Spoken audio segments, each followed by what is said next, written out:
Welcome to Matters Podcast, where we have unfiltered conversations about the that really matters.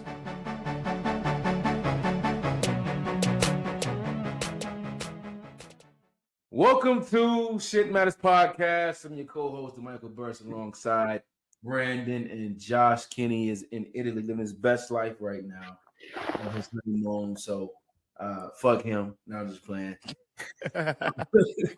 Hope he's having an amazing time. We love you, brother. Celebrating his honeymoon, man. Congrats. Hey, congrats. Cheers to that. Cheers to Kenny. Cheers to that. Cheers. Hell yeah. Love y'all. Bring some pizza back, please. Goodness gracious. How you guys doing today? Good, man. Good, man. It's a long 24 hours. Brandon's on dad duty right now. All alone. How's that going? I love it. It's obviously a little bit more to handle throughout the day, but I love it. I enjoy it. Get to hang out with my little one, and we took her to the farmer's market tonight and walked around, did some stuff, and we had a good time. That's the best. That's That's the best life right there. You know, I got a dog I can hang out with right now for a little bit. You know, play farmer's market with him. You know, play fetch. Yeah, I need a real thing. I need a baby. Goodness, Josh, how you doing, man? Good, man. Just got back from Miami. I was at a convention for work, and I just got back on Sunday. But man, Miami's a different life, man. What you doing? Yeah, man. It was a work convention, but you know how those work conventions go. That's like half party, I know how to work half seminars. But it was dope to see, man. It was it was definitely dope to see. It was like it's called the National Association of Minority Dealers. So you see a lot of guys that started up from sales guys, porters, and they got the ownership. So it's dope to see. You hear like a lot of people come from all different places of life, and they all connect. It was like the largest it's ever been. It was my first time going to the convention, but it's the largest it's ever been. But definitely dope to see. That's awesome. That's cool. Yep. Continued growth. I like that. Yeah. In order to get to the spot you want to get to of ownership, it requires good communication. Excellent communication, actually. And that's a good segue into today's topic around communication, the art of communication, the pros and cons of communication, however you want to discuss it. This was something that popped up in my head the other day because of a situation that was involving around communication. And there's a different types of ways to communicate, whether it's in personal relationships, whether it's in business relationships, whether it's in a boss and an employee relationship, if you will. But it's around understanding how to build trust through communication, how to improve your listening skills from communication, and how to be effective at communicating in relationships. And for me, this thing popped up. I know y'all want to know what the hell happened. Yeah, because you know we was about to ask you. About to ask. So I think this applies to anybody and everybody. When you are in a relationship with somebody, when you have a partner with whoever, your spouse, your girlfriend, whatever, boyfriend, don't matter, right? That's the person you usually butt heads with the most, typically. Right, you spend time together the most. You have disagreements the most, what the case may be. Communication is always an important thing that we always prioritize in our relationship from the get-go, which I love. But sometimes it may not be always fluid. It may not always be as sound or as effective as you hope it may be. And reason being is sometimes the person may not be actively listening. And I ain't gonna say no names or call nobody out. I'm thinking in a very generalized way right now, but I don't want to get in trouble. I ain't perfect at this either. But sometimes in relationships, things can be lost in translation if it is not communicated properly. One, by tone or certain words that one may use, and or if one of the parties isn't listening to receive what's being said. Rather listening to respond. All right, so that's a very basic thing. I think anybody can relate to that piece when it comes to that part of life. And so when we're talking about communication and how important it is, we all are going to attack it from 3 different standpoints. Josh, he is a boss. He has employees. Well, Brandon does as well. But he also has a business partner too. So when we look at this thing and discuss it from different aspects, we also can hit it from a personal aspect too, in y'all relationships also. But Josh, we're gonna roll to you first from a standpoint. Obviously, you were GM of a large enterprise, a large dealership, managing different kind of people. Communication is pivotal for you in a variety of different ways. When we're talking about having effective communication with your employees, is also the form of a relationship. How do you go about that? And where are some ways in which you feel you are strong in communication, and ways in which you feel you can grow in communication as a leader? That was a good second question. I think you know the famous line, right? It's not what you say, it's how you say it. Mm-hmm. I still believe that's wrong though, right? Because what you say is still just as important of how you say it. And the reason why I say that is because I can call somebody, they're doing terrible at their job or just saying like terrible things to them, and it's not going to hit the same to that person, right? But if I can kind of coach them and show them the way of saying, like, listen, this is the way that you should do it. This is the feedback I've seen from other people. I give them examples of other people of how I saw it able to streamline the process. Because I have stories, like I give you guys one example. Back in 2018, before I even got promoted off of I was in the internet manager. And there was a gentleman, we tell this story all the time. So if he hears this story, he doesn't care. He'll tell this story himself. And it was this gentleman that just got hired from software sales. And he was mid 50s and like he was switching careers. And obviously it's just a different car business is just so different from any other industry, right? It's just different things that you might do in a different industry that's not going to apply to the car business. Yes, car business is sales, but it's just totally different, right? So we had people in place at that time that just did not take the time to actually train him, right? They did not take the time to actually adapt to his situation. A lot of people, like I told you guys before we were off air, I'd rather hire someone that has no experience at all, that has nothing to have bad habits on. They just want to learn our processes and basically just learn to the best of their ability and then adapt to it. So this gentleman was probably 2 days away from getting let go because they just was not adapting. He was not selling any cars. He just was not getting anywhere. So basically, I start doing all of his, like, basically, I'll just say, go land him on a car. I'll go do the numbers with the customer. And he starts seeing my word tracks. He starts seeing my wordplay, the way that I relate to customers, that it doesn't have to be a stuffy situation. It can just be a situation of you interacting with that person on the other side and not treating them like it's a transaction, treating them like it's a person, right? Making sure that you're asking those direct questions, making sure that you relate to that customer. And we were closing deals after deals after deals, right? Literally, like he just became like a salesperson, like a better salesperson. So I started letting him do it by himself. And today he's been with us for over 6 years and he's literally top 3 in sales every single month. But at that time, he wasn't selling cars. And the reason why I bring this up is just because my best communication skills is adapting to that person, right? I'm not going to treat Brandon the same way I treat Michael. I treat everybody fair, but I'm not going to treat everybody the same.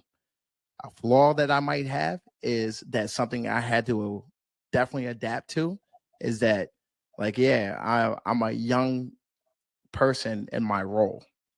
So I had to adapt to somebody that tells me that they've been in the business like a counterpart, like another manager in the business that tells me, oh, we've been doing it like this I've been in the business for 30 years. That used to be my biggest pet peeve, man. I used to not be able to handle it. Like, you know what I mean? I used to blow up just because, like, yo, I don't want to hear that. Like, you know what I mean? Like, I don't want to hear that you've been in the business, because at the end of the day, it's not about how long you've done something. We can continue to evolve, right? I never want to get to that point in my life where I say, oh, I'm done learning. This is how we did it. I'm not changing anything. because the business has changed since COVID. It has changed since last year. So it's going to continue to evolve. And if you're not evolving, you're going to get ran over flat out. So that's the thing I had to learn, and I'm getting a lot better with it. I think it's just more so just communicating with them, like, and just being a person at the end of the day, like not matching their energy, but letting them know that's not the way to think. So basically, you are establishing trust and building a relationship with your employees to create long-term success. 100%. I feel like if you're not respectful, if you're not gaining a friend within that organization, or not even, you don't have to go hang out with them. When I say friend, you don't got to go get drinks with them. You don't got to go party with them. But if you're not gaining a friend to the point of where they can come to you for anything, then they're not going to come to you for anything. So it's about building trust. Anki Johnson said it the best. It's not about the X's and O's as much as it is about the Billies and the Joes. So basically, it's not about the actual business, but if I can build up that individual and I can build up their individual and professional life, then it indirectly affects the business. Your business is going to do well if you help that person individually, because they're going to want to run through a wall for you. Like, I know today or tomorrow, like if that dealership pops up and I'm cutting that ribbon, I got some soldiers coming with me too. Like, you know what I mean? And everyone knows that because I've trust them as much as they trust me. There we go. And it was built through effective communication. Correct. Right. Imagine if you was a horrible communicator. You was a horrible leader.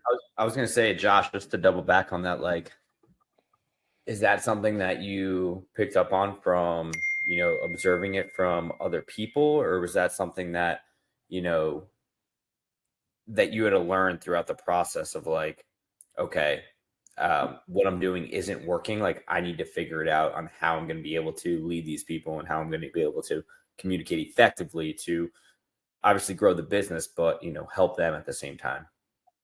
I feel like my approach with people have never changed. I think obviously, like, you have some like troubleshoot situations of like I was just saying, of not being able to deal with certain comments being made of people not wanting to get better. But I think that's my biggest positive in like a workforce, is being able to relate to any type of person. That's what helped me get to where I'm at today, right? I was a good salesperson, not because I was product knowledgeable, because I was a person that was just out to help people and get them into what they want to get to, just helping people at the end of the day, just being able to relate to any type of person that walked through that door. Like 80-year-old woman, I'm great with. A 25-year-old dude from Philly, I'm great with. So it doesn't matter. Like, it's all different ends of the spectrum. So that was my best character trait. And I think if you have that approach of just being yourself, it's going to build trust. And when you build trust, then you can communicate. Because it's just like this, right? Like, when we become closer as friends, we can say whatever to each other and we're going to respect each other's word, right? Obviously, it's going to be boundaries, right? But you also probably have some friends where it's low key, not even boundaries. You can tell them what it is and they're not going to get their feelings hurt. Yeah. So that's what it is like within the workplace too. Like, when you gain trust, then these people are going to actually trust you. Exactly. No, I think you said something key is there, as far as when you built those relationships, you have more flexibility to be more transparent without any kind of pushback, because they trust what you're saying, right? The honesty and transparency has been built through time and time and time of establishing trust and a connection beyond just surface level. In our friendships, we be very real about when you messing up and when you're doing well, whatever it may be, and that was earned, right? It was an earned privilege over time. For sure. We all pretty much respect that and appreciate that. Hell, I need my friends to call me out when I'm doing wrong, but don't call me out if we don't have that same kind of trust. And more so, if you're doing the same shit you call me out for. I think that's a part of it too, when you're talking about communication and building trust. Like, when you're in a position of that you're in authority, if you're walking around and you telling your sales folks what they doing wrong, and you're doing the same thing wrong, something else wrong, you have no room to say anything at all. Right. So one, there is no trust there. There is no example there. So there's no room to criticize or critique. Mhm. All right. So I think it goes all hand in hand from that standpoint. But I love that story, Brandon. For you, obviously, you're leading organization. You're leading managers. You're leading trainers. You got a business partner. So when we're talking about like your aspect, it's so many different layers to how you need to communicate differently to a lot of different people to establish a sound business. Right. And there's sometimes you gotta be harsh, sometimes you gotta be soft, right? So the art of giving and receiving feedback in your position is critical. How do you approach that? Yeah. I'll start from the top down. So, I mean, it's a great question. I mean, Will and I are, we're texting the entire day, every day. So that's just our context of our relationship. Like, our eyes are on the business and every aspect of it. And all of our hands between myself and him are in the business. So our eyes are on everything, and we're talking about everything every single day, whatever decisions have to be made on events or classes or schedule or trainers, like we're on top of it. So as far as our community, I think that is the beginning where it's pivotal from a business standpoint, that the partners are on the same page. Because obviously, you have two guys who essentially are co-owners here. If they're not on the same page, that's going to trickle down into the rest of your employees, right? And that's the same thing that could happen with Josh. With he's the general manager of sales, and then one of the other managers is saying something different. So I think it starts from the top down. And that's one thing I think Will and I are very good at, with communication on a daily basis, no matter what the thing is. But from there, it's making sure we're able to.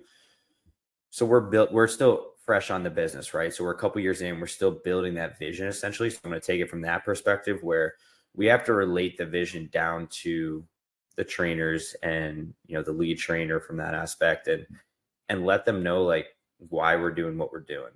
And at this point, they all know that they've been with us for, a decent amount of time, but I think that still is an active duty that Will and I have to portray to them. I think at all times we have to let them know,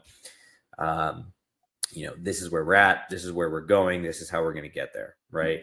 And what that looks like, I send an email out every week on Sunday or Monday that, gives them the whole KPIs of the business. So they know our numbers, they know our memberships, they know our cancels, they know our signups for the month. They know what last month looked like. They know the amount of leads we have coming in, the amount of freezes we have going on.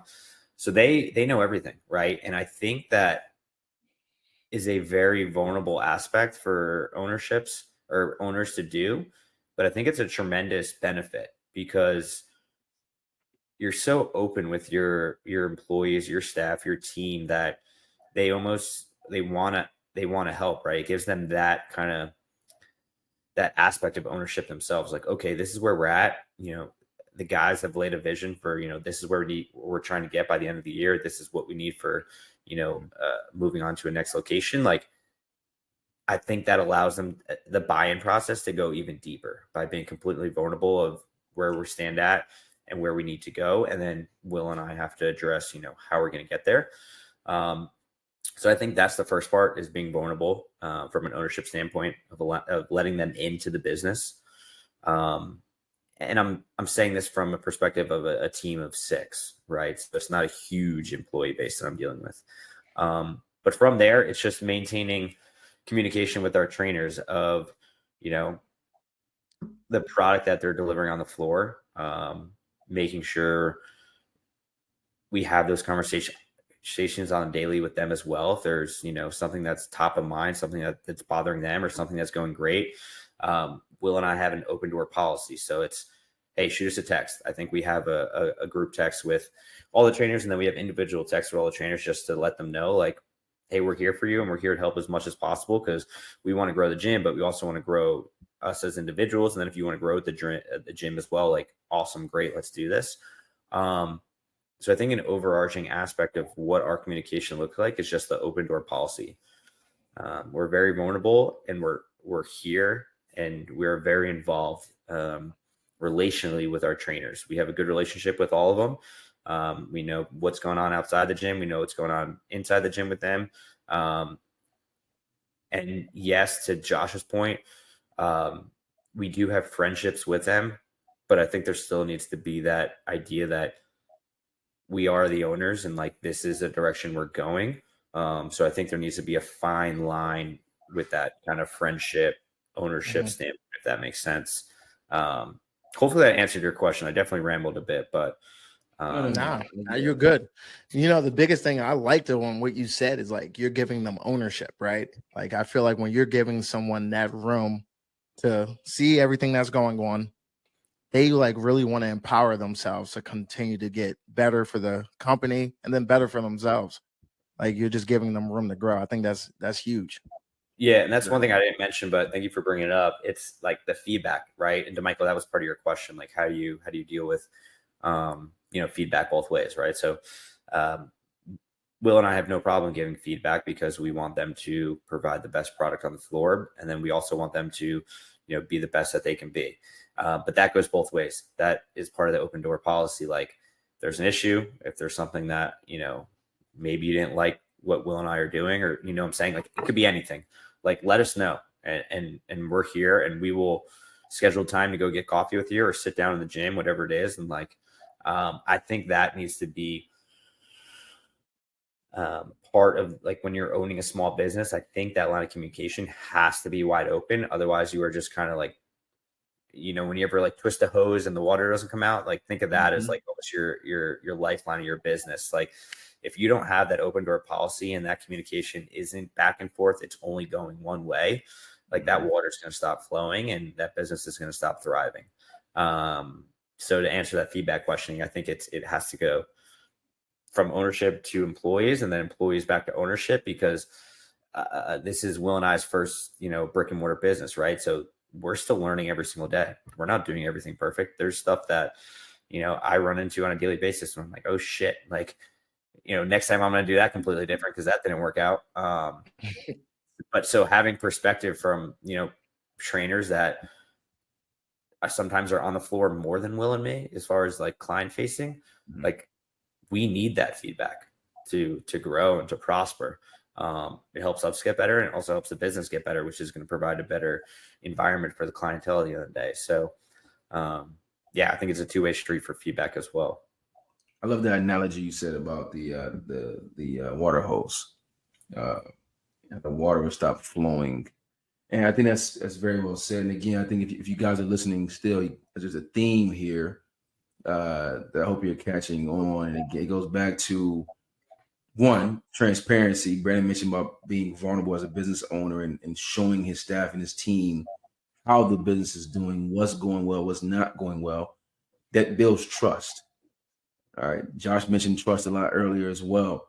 I think that is the biggest component when it comes to healthy relationships in general. It is trust, but also effective communication needs trust in order for it to be effective in a lot of ways. So you have a staff that believe in what you're doing. They're bought into what you're doing, and they feel comfortable coming to you to express what they think can be done better. That is very powerful. Right now, they are invested in making the product better themselves because they believe in it.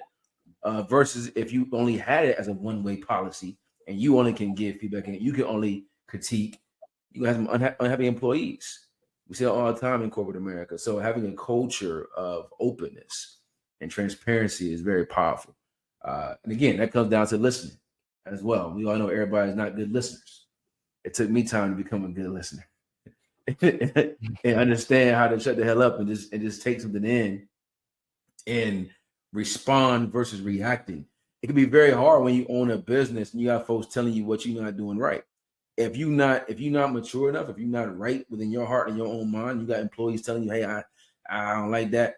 You got some owners who may react versus respond, and we know folks like that. True. You got some managers who may react versus respond to credible feedback that could be beneficial to the business if you find solutions to rectify it, but you are too stuck in your high horse to see anything wrong with what you're doing yourself, right? So you have the ability to listen and receive feedback properly and just sit with it and assess.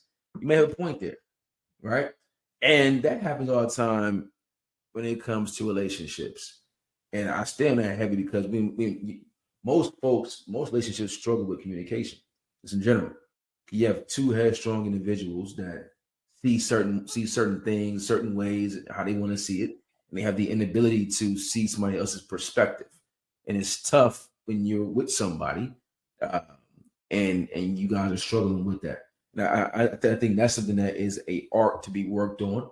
The ability to understand how to have uh, conversations around conflict and disagreements constructively, right? And this applies again to friendships. It applies to your work life. It applies to your business life. It's a book that everybody should read called "How to Win Friends and Influence People." An amazing book, but it's a chapter to talk about how to give feedback, how to receive feedback, right? These are things that are very elementary, but a lot of folks lack the art of this. Uh, and I want to start with accountability too. I'm learning this. Everything I'm saying to you right now, I'm learning my damn self. Actively learning how to become better at it. It's things that I've been getting better at as time goes on, but there's still work to be done. At giving feedback or receiving feedback? Receiving feedback, primarily in my relationship. Work is cool. You know what I'm saying? Okay. Food is cool. For some reason, in my relationship, sometimes the feedback I receive, I may not always agree with. And sometimes it hit home more. Huh? It just hit home more. It does. Definitely about how it's how it is conveyed. How it's delivered. Right. Right. I think sometimes you find yourself going on the defensive.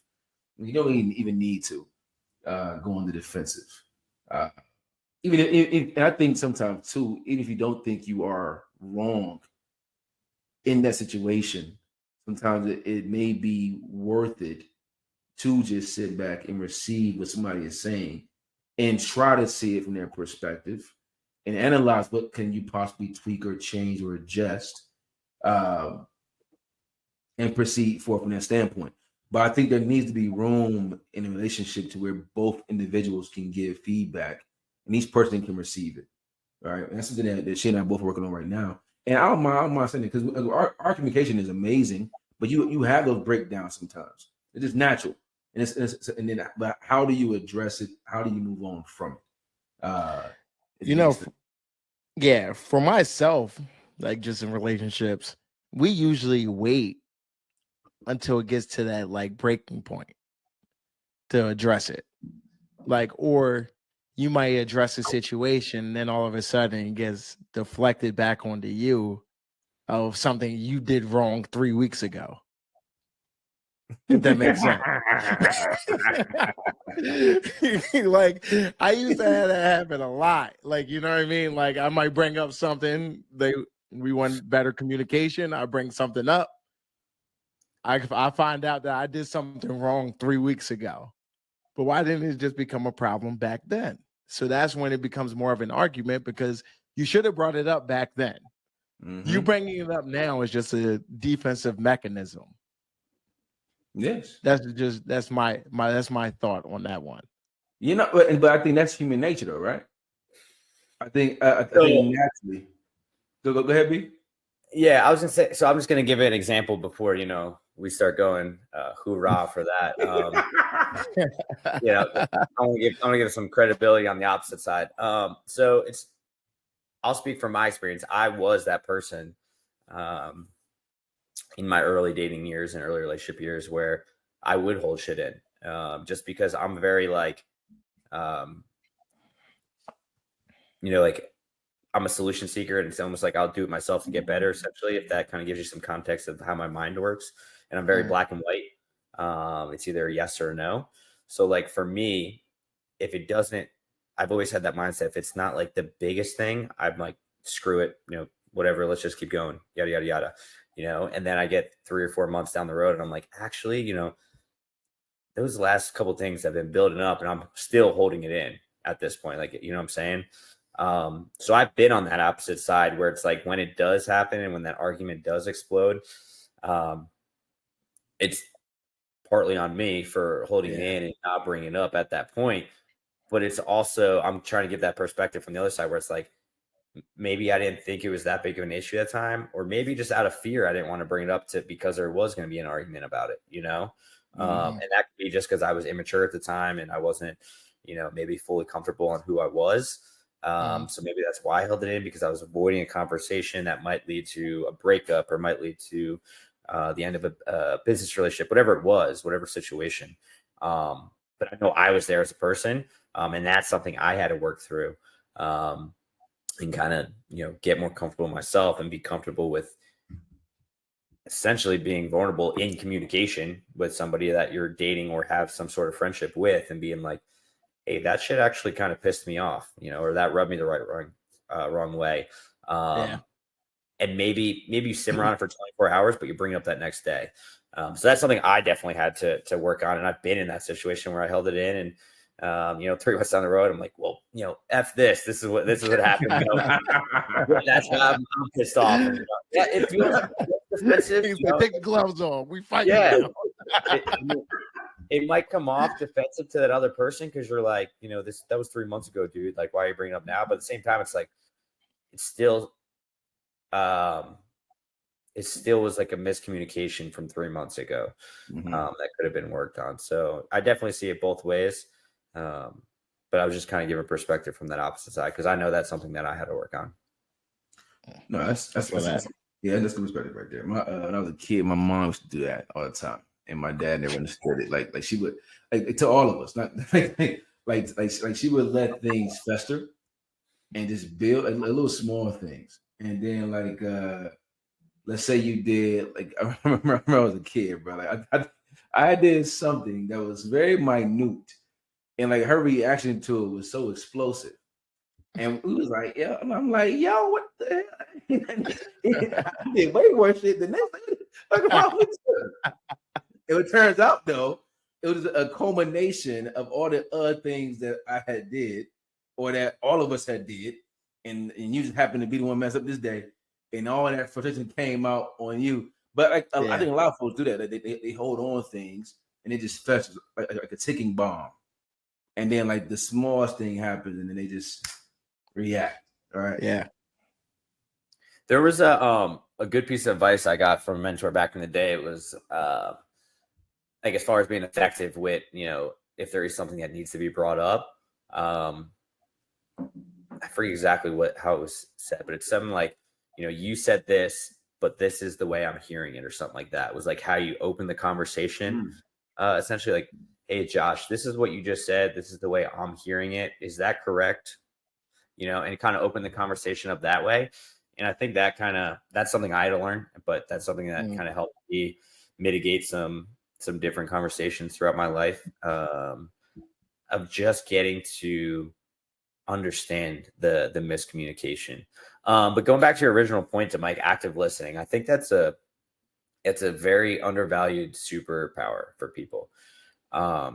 Especially in the business world. Josh knows that, you know, you're listening for customers' pain points. You're listening for, you know, what's going to add value to that family that's looking for, you know, the bigger car for, you know, soccer practice, whatever the heck it is, you know?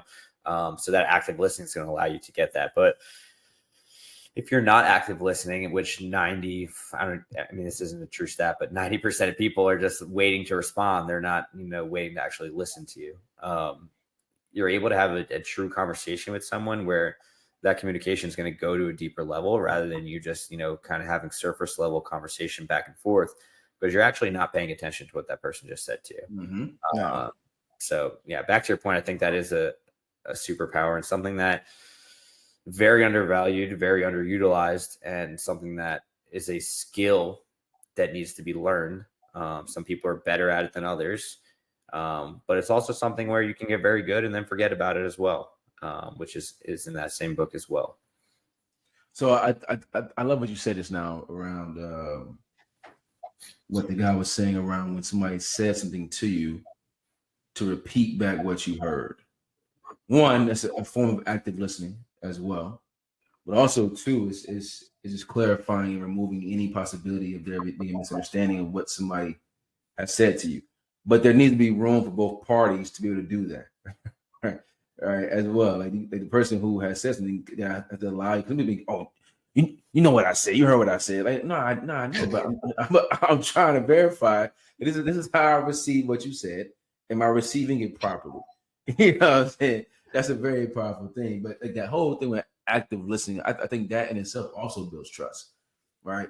Definitely in business, bro. Like when you this even at work, like in my job, bro. Like folks, like I listen so well. People say, and I say things that they said a long time ago. And it's surprised that I remember that shit. You know what I'm saying? It's very like elementary again, but like I learned this like a long time ago. I think it was like in fifth grade, no, sixth grade, and we were talking to some female friends of ours, and I don't know where the hell they heard this. They probably heard their mom talking about this something or whatever. And they were saying how like, oh, it's the small things that matter. So you remember the small things. You know, we ate that shit up, and for that day on, I always made a point that definitely when it came to like females to listen intently, and like I would bring up the smallest shit, or they got their nails done, or their hair done. I would comment there, or oh yeah, their hair done, their nails done. Oh, you noticed that? You saw it? Remember that? Yeah, you know. But it's so funny because like man, like even at this grown age we are right now, and let's say I give a colleague a compliment, whatever, it blows their mind, right? Because it just shows you are intentional with one, the details, but two, listening and seeing what's going on. I think a lot of men, when it comes to dating, they have no idea how to actively listening or pay attention to what a female actually is saying or wanting. And that's a problem we have as a male species as well. We so focused on our own desires, we miss the little small things that they want also. That's a little tip for you guys that's out there. They got that problem. That might help you in other situations. But this is I think this is a very good conversation because communication is key, man. Everything we do in life. And so it begins with building trust, transparency, vulnerability, but more importantly, listening, I think is there. Anything else you guys want to add to this? No, I would just say, like, doubling off that active listening thing, like, it builds credibility. You know, like, I'm going to respect someone, especially in the workplace. I'm going to respect someone probably a decent amount more if they can actually hold a conversation with me about what I'm talking with or whatever it was, and they can show that they're genuinely interested in someone. It gives you that authentic feel. And that's something just from my perspective that we try to do in our business. It's like we genuinely are actively listening to these new clients that are coming in because I want to know about their dog. I want to know what they do for work. I want to know what they do in their off time. I want to know what they do, you know, outside of us for working out. Like, I want to know everything about that person. So I'm actively listening all the time. And I just think it builds credibility and shows that you actually care about someone. And I think that's the key to better communication with people and understanding people on a deeper level is actually engaging with what they're saying, which only happens when you listen to them. Exactly. If you bring up a client's birthday, Brandon, so you got a client and they say you a long time, oh, their kid birthday's coming up such as day, and you somehow bring up, hey, how was little Adam's birthday? You remember that, bro? That will make them be your client forever, and they're gonna send you more people. All right, because again, as you said, you've shown genuine interest in them by listening to something they said to you in passing.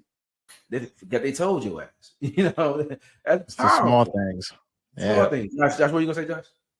Yeah, when I first got into business, old head told me, I was at the Kia dealership then. He was like, you have two ears and one mouth for a reason. He said, always try to listen more, always try to react less, and then just hear what the customer says, hear what they want, and then adapt your whole presentation to it. If a customer says that they like comfort level, don't start talking about the exterior of the vehicle. They don't care about it. They just told you that they want the comfort level of it. So get behind the wheel and start test driving the car. But we have to listen more. That's what active listening is all about. Yeah. And I'll just say one last thing. We are not experts by any means. This is something that, the three of us are, trust me. Trial and error. We're on a daily basis. Like, this is just us just hashing it out on things that, you know, we've learned. But we're not perfect by any means. This stuff that, you know, we still struggle with and work on. Yeah, for sure. Every day is a grind. Every day we're trying to evolve, and we're not gonna say we're 32 years old. We've done this before. Nah, not at all. This is our therapy session. We just voicing we going through ourselves right For now. sure. This is therapy, bro. We got our wine. We got our I drink whiskey. this whole damn drink. Let's go. Yeah, it's our therapy session. But no, man, says we hope you guys enjoy these conversations. Please listen, share your thoughts, give us feedback, like, subscribe, and share with your friends as well. But again, I understand the importance of communicating, understand the importance of listening, actively listening, and establishing trust within your relationships through effective communication. We appreciate you guys. Cheers to you all. Cheers. Cheers to Kenny and Amy again. Hell yeah. Of course. Have a good one, guys. See you soon. Peace. That really matters.